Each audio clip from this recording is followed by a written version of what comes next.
हमारे मुख्यमंत्री जी पे इतनी चर्चा होती है, मैं पूरे भारत में जाता हूं, इतनी चर्चा होती है। लोग कहते हैं कि वे तो संत हैं, वे तो पीठाधीश्वर हैं और शासन, और हमारे यहाँ जो घटनाएं होती रहती हैं, अपराध मुक्त जो प्रदेश हुआ, तो मैंने लोगों से कहा कि देखो संतों का काम ही होता है।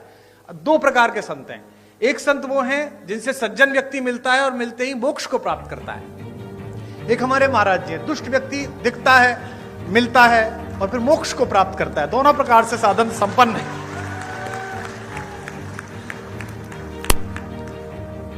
और आवश्यक भी है, क्या करें, देश ऐसी स्थिति में आ गया है। पहले डॉक्टर्स RX लिखते थे, वो RDX लिखने लगे हैं, क्या करेंगे आप। तो ऐसे समय में तो बहुत आवश्यक है। आदरणीय रक्षा मंत्री जी ने बड़ा उल्लेख किया।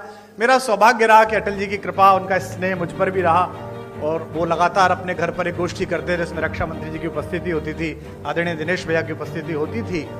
तो पार्टी के सभी लोग बैठे हुए हैं आज यहाँ पर, बहुधा पार्टी के ही लोग हैं।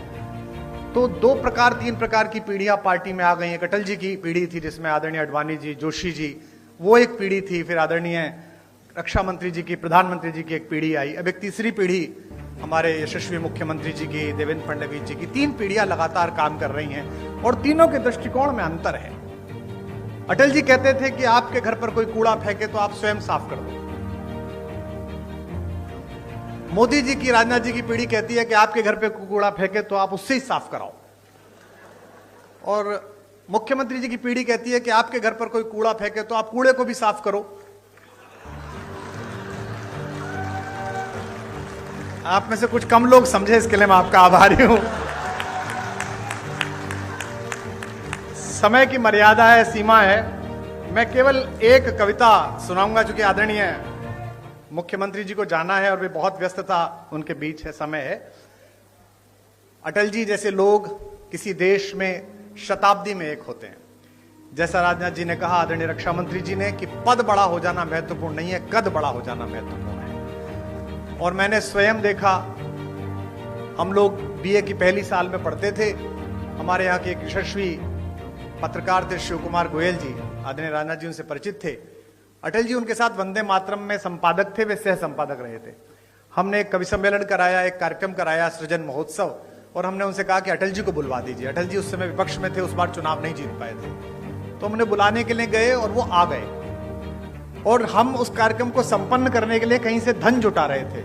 तो नगर के एक उद्योगपति जो साड़ी का काम करते थे, उस जमाने में हम उनसे 501 रुपया लेके आए। तो जो 501 जिसने दिया था, उसने कहा कि मैं भाषण दूंगा। ये बड़ा संकट का काम था, लेकिन अब वो 501 दे रहा था तो भाषण दिलाना था। तो वो अटल जी का प्रशंसक था। वो खड़ा हुआ और उसने कहा, मैंने कहा तुम ज्यादा मत बोलना अंकल जी, थोड़ी देर बोलना। बोले बस मैं 2 लाइन पढ़ूंगा।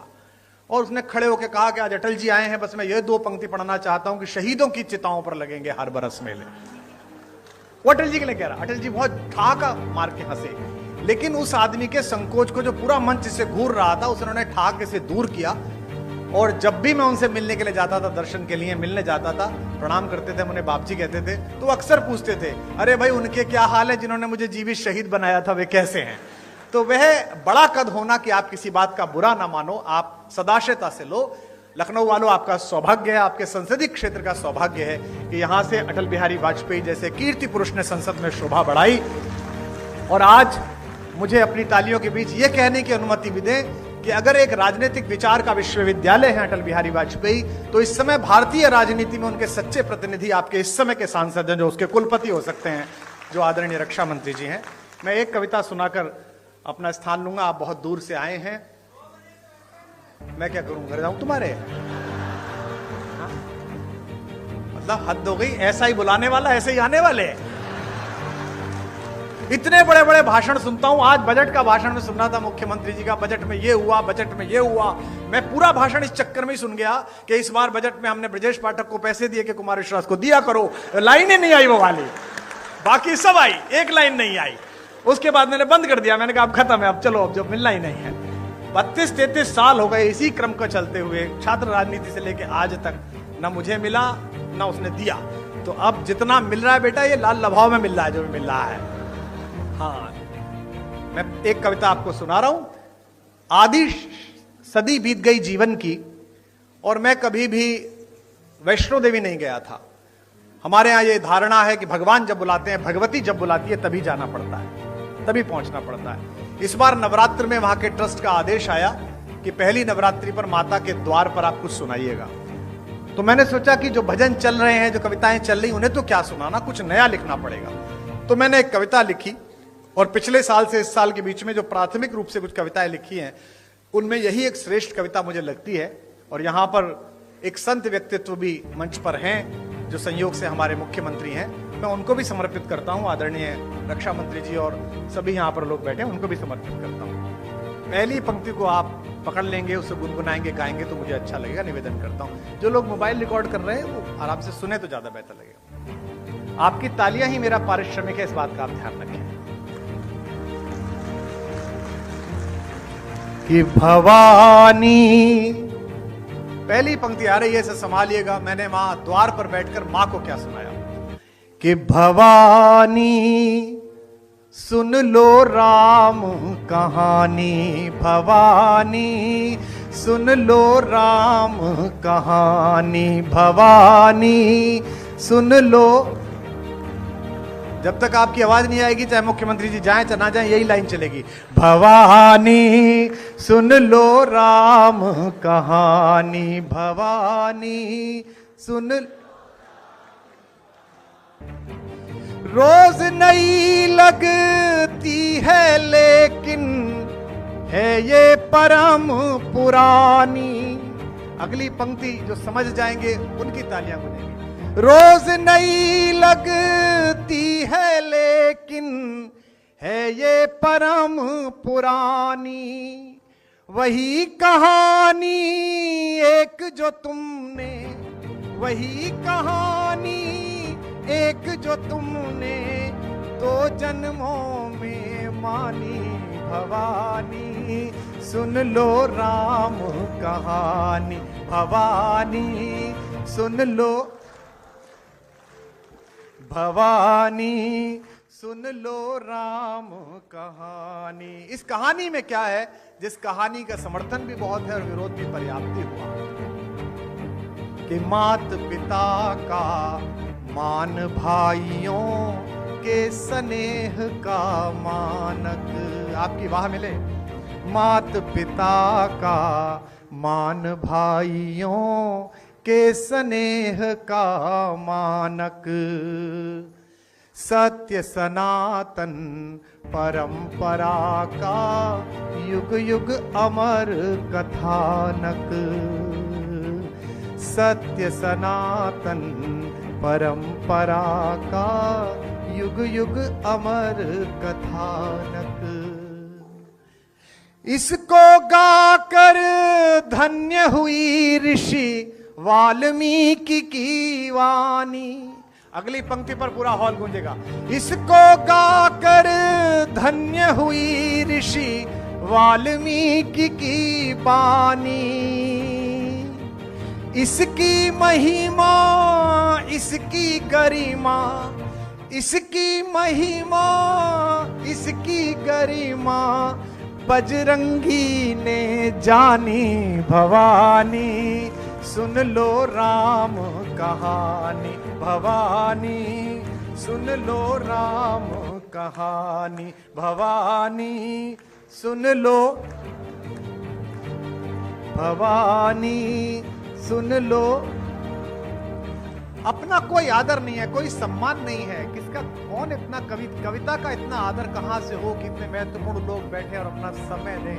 हम जिसे गा रहे हैं उसका नाम बहुत बड़ा है। पंक्ति पढ़ रहा हूं और पहली पंक्ति पर जो कवि यहां बैठे हैं, साहित्यकार बैठे हैं, उनका स्नेह मिले और भारतीय जनता पार्टी के लोग कितने भी गर्वित हो जाए कि इतने राज्यों में सरकार है, केंद्र में 3 बार आएगी, 4थी बार आएगी। हम तो ये मानते हैं कि जैसी भी पार्टी है, जो भी एक कवि के द्वारा चलाई गई है, कवि के परिश्रम से, उसके शब्दों से चली है।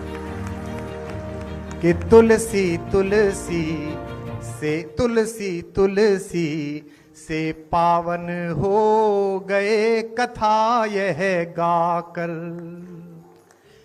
तुलसी तुलसी से पावन हो गए कथा यह गाकर। भाग्य बली हैं फिर भी खुद को कहें राम का चाकर, भाग्य बली हैं फिर भी खुद को कहे राम का चाकर। एक पंक्ति खास तौर पर सुन लीजिएगा, भाग्य बली हैं फिर भी खुद को कहे राम का चाकर। जब तक सब नहीं बजाओगे यही चल रही है। भाग्य बली हैं फिर भी खुद को कहे राम का चाकर। यह कोरी कल्पना नहीं है आगम निगम बखानी। यह कोरी कल्पना नहीं है आगम निगम बख। लखनऊ में हाई कोर्ट की एक ब्रांच है। यह देश अद्भुत है। यहां राम हुए हैं या नहीं हुए हैं इस बात का मुकदमा सुप्रीम कोर्ट में 30 साल चला। न्याय के देवता को न्याय के मंदिर में ही पुष्ट कराना पड़ा कि वे वहीं पैदा हुए हैं जहां उनका मंदिर बना है। अद्भुत देश है। और विडंबना देखिए कि जब आखिरी चरण में मुकदमा था उन्हीं दिनों रामनवमी की छुट्टी पड़ गई तो सुप्रीम कोर्ट बंद हो गया। तो हमने मिलॉर्ड से फोन करके पूछा कि अगर नहीं हुए तो छुट्टी क्यों हुई थी, और छुट्टी हुई है तो हुए ही होंगे। तो मैं गोमती के तट पर पंक्ति पढ़ रहा हूं, राम हुए हैं नहीं हुए इसकी गवाही देने के लिए मैं एक पंक्ति लेकर आया हूं। यह कोरी कल्पना नहीं है आगम निगम बखानी। अगली पंक्ति का गवाह अच्छा लगे तो उसकी लहरों के समान तालियां उठती देखो। यह कोरी कल्पना नहीं है आगम निगम बखानी। युग युग से इसका साक्षी है, युग युग से इसका साक्षी है मां सरयू का पानी। भवानी सुन लो नी, भवानी सुन लो, भवानी सुन लो। आपकी आवाज कम आ रही है। भवानी सुन, भवानी। अंतिम बंद इस कविता का पढ़ रहा हूं कि वंचित वनवासी गिरिवासी। देखिए नया परिवर्तन होता है सोच में, संस्कार में। वर्षों से चली आई एक पद्धति बदलती है तो चीजें कसमसाती है। ये कसमसाहट का दौर है। यहां नए साल पर पहली बार ऐसा हो रहा है कि आगरा में जो एक कब्रिस्तान है सफेद रंग का, उसे देखने जाने की बजाय युवा ज्यादा मात्रा में आगरा की बजाय अयोध्या जी जा रहे हैं, वृंदावन जा रहे हैं। परिवर्तन हो रहा है। तो बदलते में देर लगेगी और तर्क का उत्तर दिया जा सकता है, कुतर्क का नहीं दिया जा सकता। जिनको लगता है कि धर्मनिरपेक्ष देश है, इसमें इतना राम क्यों, इतनी रामनवमी क्यों, धर्मनिरपेक्ष है तभी तो सब चल रहा है। अगर राम रिश्तेदार नहीं है, राम पूर्वज नहीं है तो इतनी सारी क्रिसमस मन रही है, हम ही लोग मना रहे हैं। सेंटा क्लॉज कौन, हमारे फूफा जी थे, फिर भी मना रहे हैं ना, इतना अच्छा मना रहे हैं। तो देश में सभी का आदर है। तब कह रहा हूं, निवेदन करता हूं कि भवानी सुन लो, भवानी। कैसी कहानी है। वंचित वनवासी गिरिवासी जिसमें बने सहायक। वंचित, हमारे संजय निषाद जी बैठे हैं, कम हंसा करो। हाँ अभी वीडियो पे हंस दिए थे, कितना बुरा लगा है थोड़ा। लेकिन ये निषाद हैं, ये मुझसे जब भी मिलते हैं हाथ मिलाते हैं। मैं कहता हूं भाई आपसे हाथ नहीं मिला सकता, आप हमारे बॉस के मित्र के घर से हो, हम तो सेवक लोग हैं। हम लोग तो राम जी के चरणों की धूल के दास हैं। आपने तो उनसे भी वसूल करवा लिया था। तो अगर इस सरकार में वसूल है कर रहे हैं तो इसमें समस्या क्या है। राम जी की सरकार है तो निषाद वसूल कर रहा है, उसमें क्या है। पर मुझे यह पता नहीं था कि एक नाव पार कराने की इतनी बड़ी फीस देनी पड़ेगी कि एक आदमी को मंत्री बनाना पड़ेगा। बताइए। कि वंचित वनवासी गिरिवासी जिसमें बने सहायक।